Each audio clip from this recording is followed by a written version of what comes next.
lahat mo tayo alam natin, pag star talaga, kwento naman talaga nagsisimula eh. Kahit anong project sa kwento. So, nung nabasa namin yung book ni Bianca na She's Dating the Gangster, nakitaan ng potential yung kwento niyang maging pelikula. Kasi, yun nga, pagkabasa mo pa lang, sa mga nakabasa ng libro, alam nila na hindi lang siya kilig. Diba? Yung mga nakabasa, alam nila... Who has read a book here? Sino nakabasa? Oh, diba hindi lang siya kilig eh. Hindi lang siya talaga kilig, diba? So, kayo prepared kayo doon.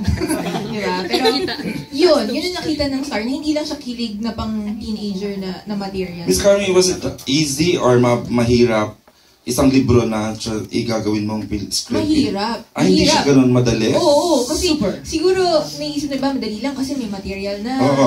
Hindi eh, kasi magkaiba, nagiging technical na ako. Magkaiba yung medium ng pelikula at printed, diba, na libro. Sa libro, makikita mo, detalyado talaga, ano yung iniisip, ano yung nararamdaman, diba, nung characters.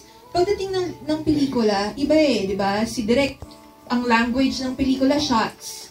Diba? Ano yung shots ni Direk? Paano mo i-visualize? Iba eh. Hindi naman malalagay sa pelikula yung ano yung iniisip ng character. Kailangan namin makaisip ng ibang paraan para maikwento yung kwento ni Bianca. Okay.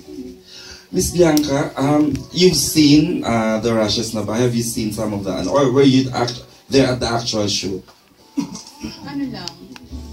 Bilang lang yung okay. So how was, sa tingin mo, paano binuhay isang pelikula ni Direk Cathy at ng dalawang bida natin ang mga karakter mo sa libro mo? Kasi yung mga nakita ko, yung nasa trailer eh. So, wala pa yun. Yung Go Sexy ni Kat, yun yung nakita ko na tuloy-tuloy. Ikaw na ikaw yun. Ay, hindi. Yung character. Oo, sobra ho. Yung nakita ko, ang galing. Nakikita ko na siya. Talagang exactly how you envisioned it to Kasi simpleng nasa book, dinescribe na kung ano yung ginagawa niya. Siya, ginawa niya kung ano yung dapat gawin ng isang character.